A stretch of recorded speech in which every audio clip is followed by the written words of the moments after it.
Salam əziz izləyicilər, xoş gördük hər birinizi. Mən FES Akademinin Azərbaycan dili müəllimi Aytaç Həsənova. Bugün sizinlə birlikdə Dəyanət Liseyinin 2022-23-cü ildə 5-ci sinif üzrə qəbul suallarının izahına baxırıq. İzaha keçməzdən əvvəl xatırlatmaq istəyirəm ki, bizim ödənişsiz dərslərimizdən, video izahlarımızdan, ödənişsiz WhatsApp qruplarımızdan yararlanmaq istəyirsinizsə 077 598 38 00 menecer nömrəsi ilə əlaqə saxlaya bilərsiniz. Keçək suallarımızın izahına. Bu arada A variantına baxacağıq biz sizinlə. Birinci sualımızla başlayaq. Hansı birləşmələrinin aslı tərəfinin son samiti tələffüz zamanı öz qarşılığına keçir? Aslı tərəf 90% ehtimalla birinci tərəf olur. Gəlin indi həmin sözlərin tələffüzünə baxaq. Amma bir şeyi unutmayaq ki, əgər biz sözə, söz birləşməsində və yaxud da ki, cümlə tərkibində baxırıqsa, özündən sonra gələn sözləri də nəzərə almalıyıq tələffüz zamanı. Çünki bu çox böyük bir fərq yaradır. Baxaq, böyük sözü. Burada biz böyük sözünün tələffüzünü yazaq. Olacaq böyük sözü. Özündən sonra samit gəlib. Samit gəlibsə ki, xışdırıqla əvəzlənəcək. Daha sonra b, c, d, g qaydasına əsasən sözün sonu c ilə bitirsə, özündən sonra da samit gəlirsə, tələffüz olacaq sevinç. Qoçaq oğlan. Əgər sözün sonu q ilə bitirsə, özündən sonra sait gəlirsə, q əvəzləməsi baş verəcək. Qoçaq oğlan olacaq.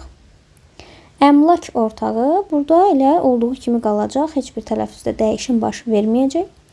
Vərəq paylamaq olacaq k. Daha sonra b, c, d, g qaydasına əsasən sözün sonu d ilə bitirsə və özündən sonra samit gəlirsə, tələffüz kobud olmalıdır. İndi isə nəyə baxırıq? Baxın, bizdə ümumiyyətlə təkcə dəyişimi istəmir. Öz qarşılığına keçməsini istəyir. Yəni biz A variantını götürə bilmərik. Çünki A variantında k xışdırıqla əvəzlənib. Bu öz qarşılığına keçməsi demək deyil. Bizə isə öz qarşılığına keçməsi lazımdır. B variantı bizim cavabımızdan biri olacaq. Çünki burada c, ç əvəzləməsi baş verib. C variantını götürməyəcəyik. Dediyim kimi q bir-birinin qarşılığı deyil. C variantında ümumiyyətlə heç bir dəyişim baş verməmişdi. D variantında q, k əvəzləməsi baş verib. E variantında isə d, t əvəzləməsi baş verib. Hər üçü bir-birinin qarşılığı olduğu üçün cavabımız B, D, Y, yəni E variantı olacaq.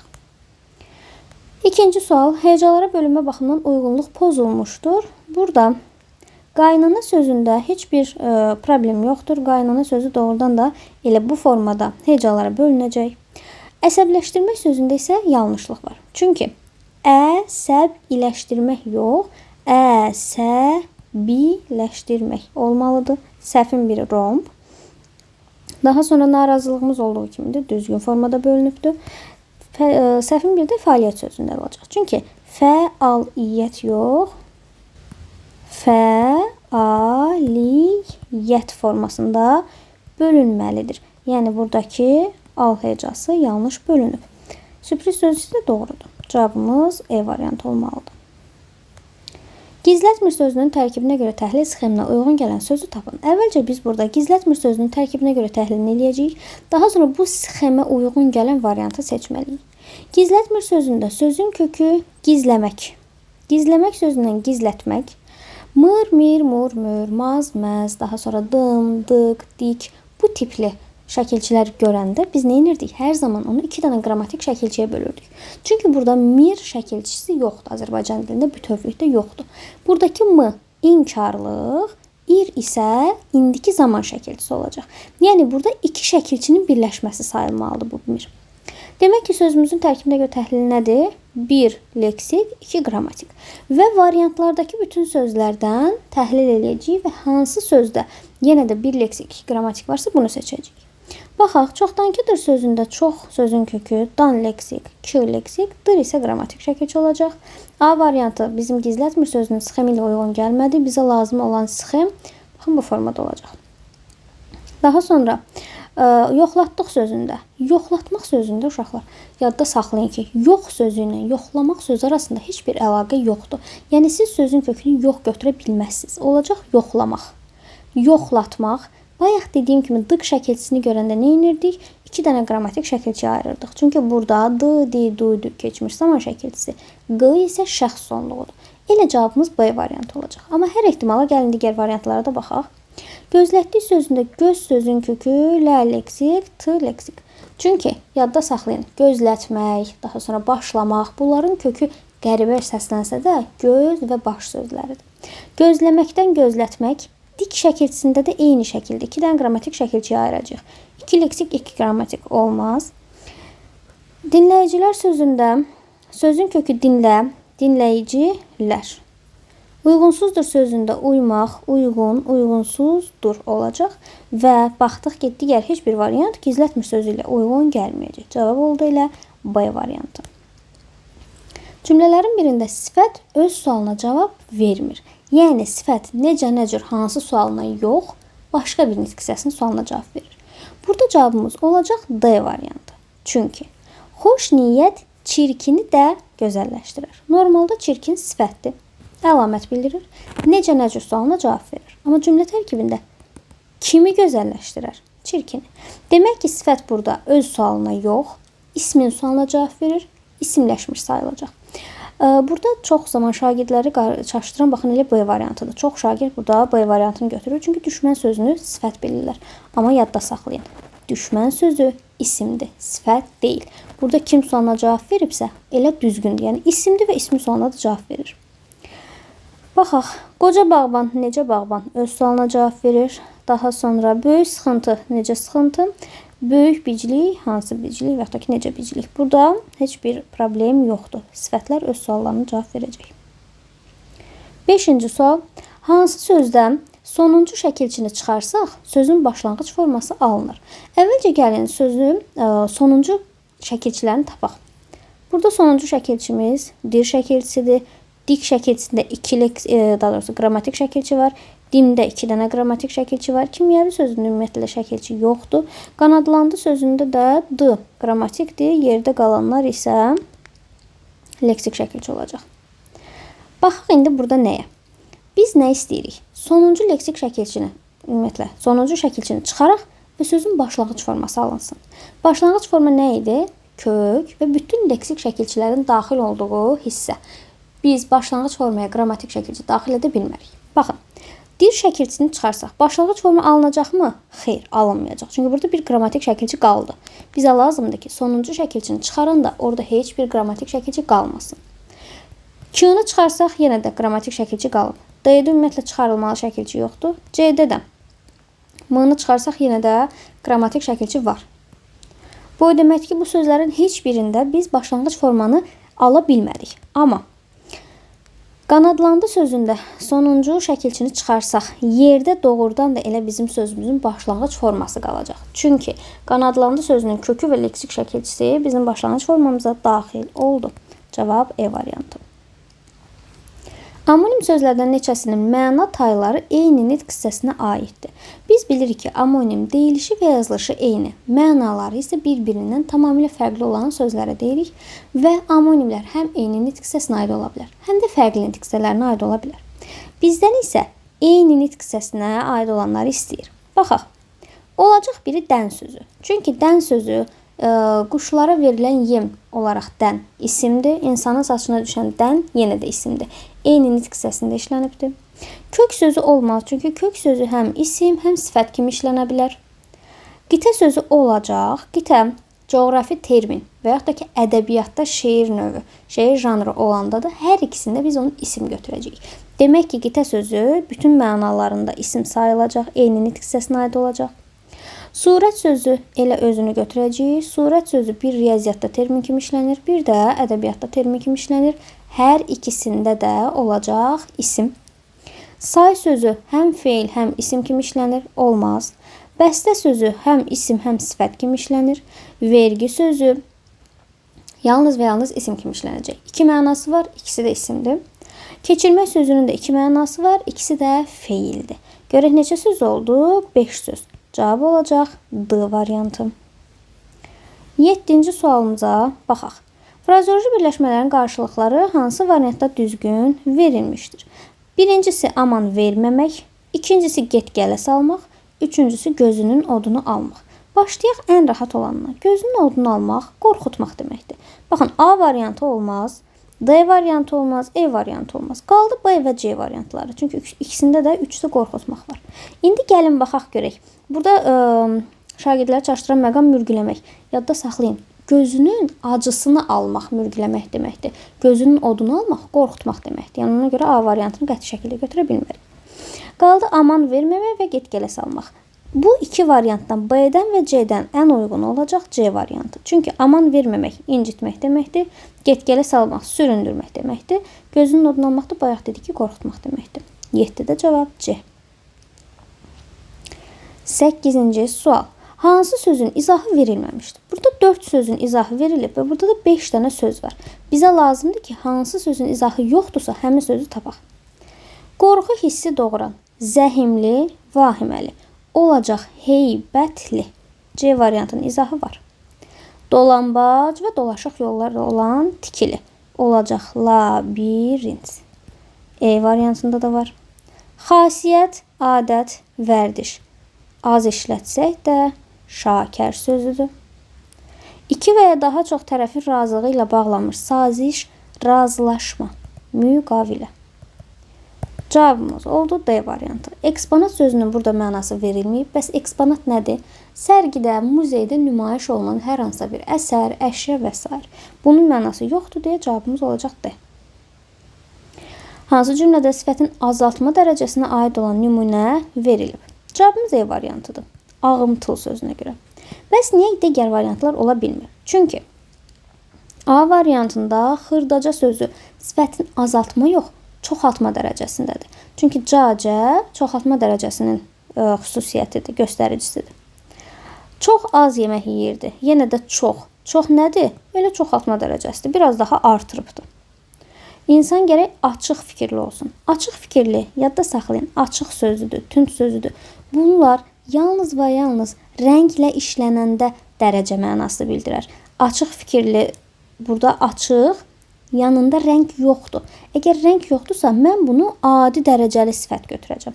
Mürəkkəb sifətdir, adi dərəcədədir. Olsaydı ki, açıq yaşıl və yaxud da ki, açıq qırmızı, o zaman biz onu azaltma dərəcəsinə götürə bilərdik. Deməli, C variantından azaltma dərəcəsi yoxdur. Tünd sözü eləcə də. Tünd sözünü biz rənglərlə işlədəndə çoxaltma dərəcəsi sayırıq. Tünd xasiyyətli və yaxud da ki, başqa bir sözlər işləndikdə sayılmayacaq çoxaltma dərəcəsi. Tünd qırmızı o zaman çoxaltma dərəcəsi olacaq. D variantı ala-bula sözü. Ala-bula sözündə niyə görə biz onu ala sözünün azaltma dərəcəsi götürmürük? Çünki ala sözü yanındakı ikinci bir sözlə, məsələn, ala yarımçıq, ala çiy olsaydı azaltma dərəcəsi sayılardı. Burada isə bula sözü yoxdur Azərbaycan dilində. Demək ki, bu özü bütövlükdə adi dərəcədə olan mürəkkəb sifətdir. Yəni, buradakı ala sözü sözün özüdür. Azaltma dərəcəsinin göstəricisi deyil. Feillərdən biri feildən düzəlməmişdir. Feildən düzəlmə deyəndə nə edirdik? Sözü tərkibinə görə təhlil edirdik. Sonuncu leksik şəkilçini atırıq. Yerdə qalan olur bizim sözümüzün nədən düzəlməsi. Gəlin burada təhlil eləyək hər birini. Qanatmaq. Qan, qana, qanatmaq. Rəng, rənglə, rənglənmək. Baş, başlamaq. Sıx, sıxılmaq. Salam, salamlamaq, salamlaşmaq. Baxaq, feildən düzəlməyən. Gəlin sonuncu leksik şəkilçiləri ataq. Tığını atdıq, qaldı qanamaq. Qanamaq sözündən qanatmaq. Feildən feil düzəlib. Rənglənmək, sonuncu leksik getdi. Rəngləmək sözündən rənglənmək yaranıb. Feildən feil yarandı. Daha sonra sıxılmaq, sonuncu leksik getdi. Sıxmaqdan sıxılmaq. Feildən feil düzəlib. Salamlaşmaq, sonuncu leksik atılsa, qalacaq salamlamaqdan salamlaşmaq. Feildən feil düzəlib. Amma C variantında sonuncu leksik atılsa, qalır baş sözü. Baş sözü isimdir. Burada feildən feil yox, isimdən feil düzəlib. Başdan başla düzəlib. O zaman cavab olur D variantı. Daha doğrusu üzr istəyirəm, C variantı. 11-ci sual. Altına xətt çəkilmiş hansı şəkilçilərin tələffüzü eynidir? Burada biz bu şəkilçilərin bir-birləri ilə tələffüzünün eyni olmasını axtarırıq. Bağlar sözündə elə tələffüz lar olaraq qalacaq. Quşlar sözündə tələffüz quşdar olacaq. Demək ki, biri lardır, biri dardır. Olmaz, bunu götürməyəcəyik. Tüfənglə olacaq tüfənglə, sözündən olacaq sözündən. Baxın, L şəkilçisindən kim tələffüz olunur? Dən şəkilçisi də dən kim tələffüz olunur? Elə bizə də bu lazımdır ki, bu şəkilçilər eyni tələffüz olunsun. 3 və 4-ü hələ ki götürəcəyik. Məktəbdən sözündə dən ilə dən kim tələffüz olunacaq? Gözlə sözündə lə də kim tələffüz olunacaq? Biri dəndir, biri dədir. Bunları da götürməyəcəyik. Baxdıq, hansı şəkilçilərin tələffüzü eyni oldu? 3 ilə 4. Cavabımız olacaq C variantı. 12-ci sual. Hansı cümlələrdə əvvəldə işlənən söz cümlənin ortasında və sonunda işlənsə ilk hərfi kiçik yazılır? Biz bilirik ki, isimlərdən və yaxud da ki, ümumiyyətlə sözlərdən bəzi sözlər var ki, həm ümumi işlək söz kimi, həm də ki, xüsusi isim kimi işlənə bilir, xüsusi söz kimi işlənə bilir. Biz burada xüsusi isimləri istər cümlənin əvvəli olsun, istər ortası olsun, istər sonu olsun, hər zaman böhnə yazmalıyıq. Amma bəzi sözlər var ki, həm ümumi, həm də xüsusi isim kimi işlənə bilən sözlər. Həmin sözlər yalnız və yalnız cümlənin əvvəlində böhnə yazılır. Ortada, sonda işlənəndə onu böhnə yazmağa ehtiyac yoxdur. Bizdən də nə istəyir? Elə söz olsun ki, ortada kiçiklə yazılsın. Deməli ki, xüsusi yox, ümumi sözlər axtarmalıyıq. 4-ü qəti şəkildə götürə bilmərik. Çünki burada Araz, Dayazdır, daşlı yerləri çoxdur. Burada çayın adından gedir söhbət. İstər cümlənin ortası olsun, istər sonu olsun, istər əvvəl olsun. Hər zaman böhnə yazılmalıdır. Eləcə də ikincini götürə bilmərik. Çünki Vüsal çayın qırağındakı təpədən yoldaşları ilə oynayırdı. Buradakı Vüsal insan adıdır, oğlan adıdır. İstər cümlənin əvvəl olsun, istər ortası, istərsə də sonu. Hər zaman böyük hərflə yazılmalıdır Vüsal sözü.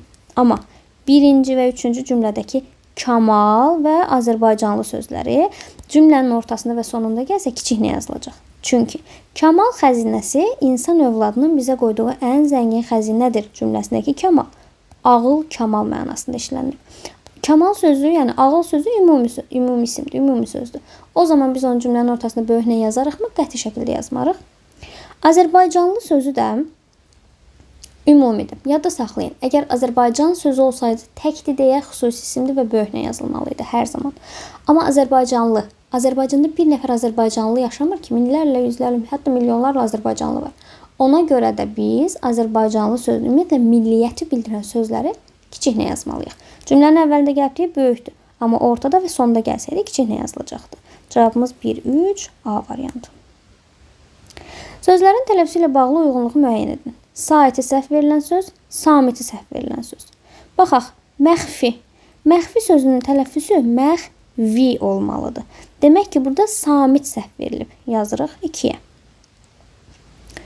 Sonra əjdaha. Əjdaha yox, əjdaha. Deməli, burada saiti səhv verilib. B-yə qeyd edirik birinciyə. Kölgəyə yox, kölgüyə. Çünki demişik ki, sonu saitlə bitən sözlərə saitlə başlayan şəkilçi artırdıqda sonuncu sait, hansı ki sözün kökündə olan sonuncu sait qapalı saitə keçməlidir. Burada saiti səhv verilib deyə qeyd eləyəcəyik birinciyə. Günbəz sözü heç bir səhv yoxdur bu. Tamamilə doğru yazılıb deyə heç bir yerə qeyd eləmirik. Bumerang sözündə isə bumerang kimi tələffüz olunacaq və samit səhv verilib. Samit səhvsə də 2-yə qeyd edirik. Deməli 1B-C, 2A-Y. Cavabımız olacaq A var, daha doğrusu E variantı. 14-də. Burada variantlar böyükdür, hamısı yerləşməyəcək. Gəlin biz əsas suala baxaq. 14-də nə edəcəyik? Atalar sözlərinin boş qalmış hissələrinə, ismin hallarına uyğun olaraq şəkilçi artıracağıq və həmin şəkilçilərin ardıcılığını müəyyən edəcəyik. Baxaq. Ağızdan çıxan daş başa dəyər. Daha sonra ikincidə. Çobanın könlü olsa təkədən pendir tutar.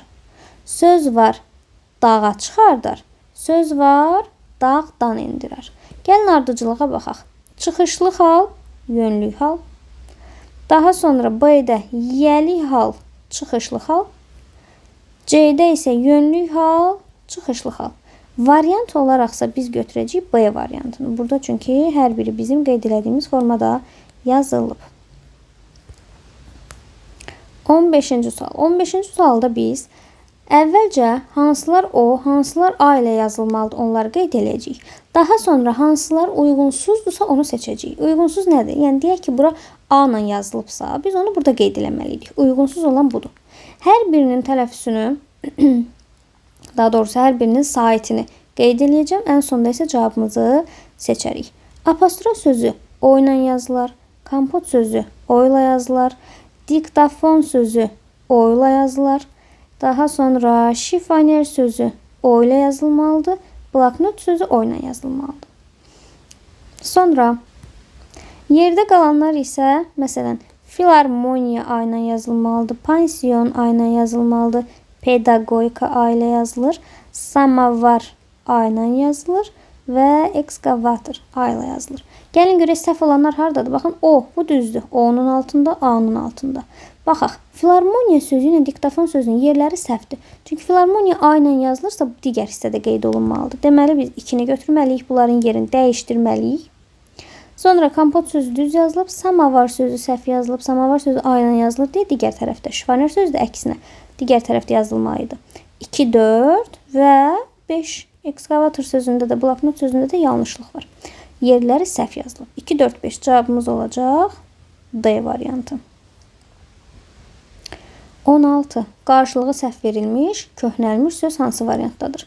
E variantında. Çünki pitik yazı deməkdir, əsrik sərxoş deməkdir, arı təmiz deməkdir, danla isə sabah deməkdir. Amma mərə sözünün mənası çuxur, dərə olmalıdır. Azğın yox. Səhv olan E variantı olacaq.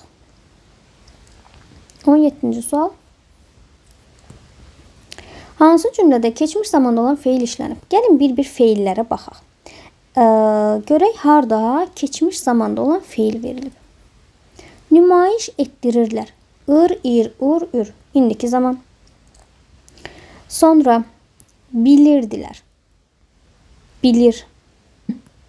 Burada yenə də indiki zaman var deyə biz bunu götürə bilmərik. Bəs burada di nədir? Yadda saxlayın. Əgər bir sözlə 2 dənə zaman şəkilçisinə oxşar bir şəkilçi varsa, onun həmişə birincisi zaman şəkilçisidir.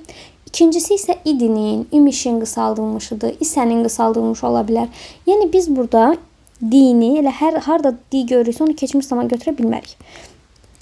Bilmək sözün kökü bilir. İndiki zaman di. İdinin qısaldılmışı ilərdəki cəm şəkilçisidir. Demək ki, bu da indiki zaman olacaq. Mən ara bir quş yuvası axtarmağa gedərdim. Ar, ər. Buradakı di yenə də idinin qısaldılmışıdır. Birinci zamandır. Birinci zaman hansıdır? Gələcək zaman. Bakıda bu vaxtlar əncir və axşanı bol olarmış. Burada mış, miş, muş, muş imişin qısaldılmışıdır. Niyə? Çünki baxın, 2 dənə zamana oxşayan şəkilçi var. Biri ardır, biri mışdır. Birincisi zamandır. Ar, ər. Gələcək zamandır. Cavab E variantı çağırdılar olacaq. Niyə görə biz ırı indiki zaman götürmürük? Çünki çağırdılar sözünün kökü çağırmaqdır. Orada heç ır şəkilçi deyil ki, biz onu indiki zaman götürək. Yəni burada elə hər ır görəndə biz onu şəkilçi götürməyəcəyik. Bəzən sözün kökündə olur. D, di, duydu. Keçmiş zamanlardakı cəm şəkilçisi. Baxın, zaman şəkilçisi keçmiş. Cavab oldu E variantı. Doğru fikirləri müəyyən edin. Son hecası daha qüvvətli deyilir. İlk hecası daha qüvvətli deyilir. Biz burada bu 1, 2, 3-dən vurğusuz sona düşənləri seçməliyik. 4 və 5-dən isə vurğusu ilk hecasının üzərinə düşənləri seçməliyik. Burada 1, 3, yəni nərə və dünənki sözlərində son hecası daha qüvvətli deyilir. 4 və 5-ci sözlər arasında isə 5-i seçməliyik ki, ilk hecası daha qüvvətli deyilir. 1, 3, 5 düzgün cavabımızdır. Digərləri isə yanlışdır. Yanlış yerdə qeyd olunub. Hansı sözlər eyni köklüdür? Biz eyni köklüləri demişdik ki, bir neçə şərt veririk və yoxlayırıq. Həmin şərtlərə uyğun gəlirsə eyni köklü sayılacaq. Uyğun gəlmirsə sayılmayacaq. Şərtlərimizdən biri budur ki, eyni köklü sözlər mütləq düzəltmə olmalıdır. Orada leksik şəkilçi işlənməlidir. İkincisi, sözün kökü digər sözlərin kökləri ilə mütləq eyni mənada qalmalıdır, eyni izahda qalmalıdır və eyni nitq hissəsində qalmalıdır. Sözün özündən söhbət getmir, sözün kökündən söhbət gedir. Burada baxaq, yaralı sözündə yarmaq sözündən yara, yaradan yaralı əmələ gəlibdir. Sonra yarmaq sözündən yarılmaq. Yarırlar sözündə isə yar, yarırlar. Burada ümumiyyətlə leksik şəkilçi yoxdur. Biz də bayaq dedik ki, eyni köklü sözlər mütləq leksik şəkilçi ilə işlənib düzəltmə olmalıdır. Demək ki, 3 səhvdir. Yarğan otu. Bu isə mürəkkəb sözdür. Mürəkkəb sözdürsə biz onu eyni köklü götürə bilmərik. Sonra yaralanmaq sözü. Yaralanmaq sözündə yarmaq, yaralamaq, yaralanmaq maq isə qrammatik şəkilçi olacaq. Yararsız sözünün kökü isə yaramaqdır. Burada yar sözü kök ola bilmir. Yaramaqdan yarar, yararsız. İkisi də leksik şəkilçi olacaq. Gəlin indi biz eyni kökləri seçək. Altını da götürə bilmərik. Çünki digərlərinin kökü yardır, bunun kökü isə yaradır.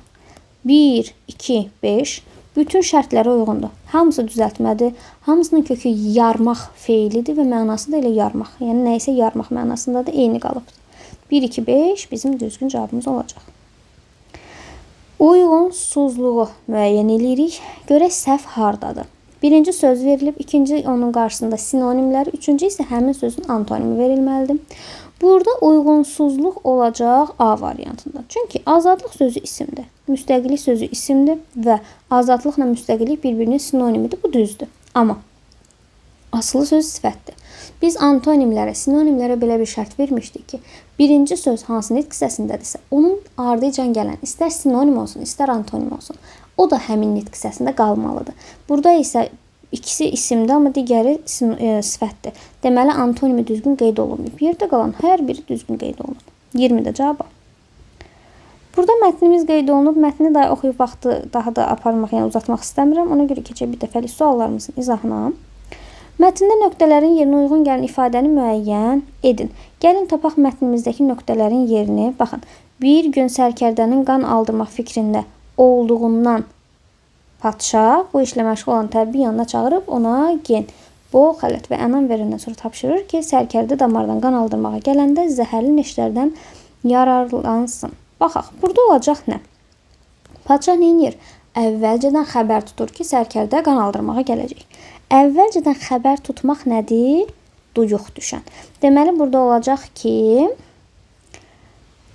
bir gün sərkərdənin qan aldırmaq fikrində olduğunu duyuq düşən padşah, ardı da digər formada gedəcək.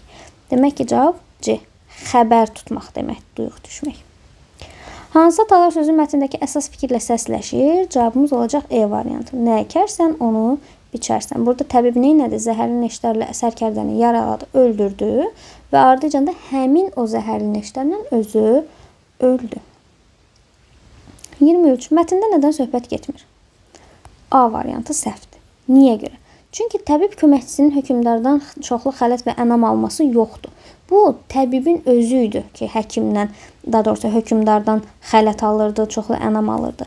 Bu, yanlış variantdır. Digərləri hər biri mətnimizdə olan hadisələrdir. A variantında isə səhv var. Köməkçisi yox, təbibin özü almışdı həmin o hədiyyələr. Üzərində rəqəm yazılmış sözlərdən məcazi mənada olanları müəyyən edin. Gəlin baxaq, görək rəqəmlər harada yazılıb. Birincisi, təbibi yanına çağırıb. Burada heç bir məcazilik yoxdur, tamamilə doğrudur, həqiqi mənada işlənibdir. Qan aldırmağa gələndə, qan aldırmaq həqiqi mənada işlənib. Daha sonra, alət sözü, heç bir məcazilik yoxdur. Amma dünyasını dəyişmək və padşahın oyununa gəlmək, bu sözlərdə, bu birləşmənin daha doğrusu hər ikisi məcazi mənada işləndiyi üçün cavabımız B variantı olacaq. Son sualımıza baxaq. Cümlələrin birində mətndə altına xətt çəkilmiş sözün sinonimi işlədilmişdir. Baxaq, altına xətt çəkilmiş söz nədir? Günahsız. Gəlin variantlardan günahsız sözünü axtaraq. Sifətlərə baxaq, görək günahsız sözü hardadır? D variantında məsum sözü. Digər variantlarda yorğun, daha sonra ümidsiz, naəlac və xeyirxah ədalət. Bu sözlərin heç biri günahsız sözünə sinonim ola bilməz. Sinonim olacaq məsum sözü. Belə əziz şagirdlər, bugünlük izahımız bu qədər. Əgər video sizin üçün yararlı olursa, videonu bəyənməyi, paylaşmağı, fikirlərinizi rəy bölməsində bizimlə bölüşməyi unutmayın. Gələn videolarda görüşənə qədər hələlik.